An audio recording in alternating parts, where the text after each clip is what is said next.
there were four major tsunamis in the years of 1896, 1933, 1960, and 2011. Our collaborators from the Tohoku University meticulously gathered data. So we took that data and developed a range of predictive models. What our analysis actually shows is that the height of a seawall is an important predictor for both destruction rate and death rate, with seawalls above 5 meters associated with reduced death and damage rates.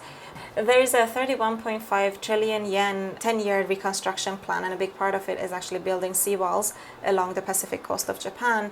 Given that we have this heated debate surrounding the effectiveness of seawalls, I was hoping that our analysis would inform the decision-making process of the policymakers going forward.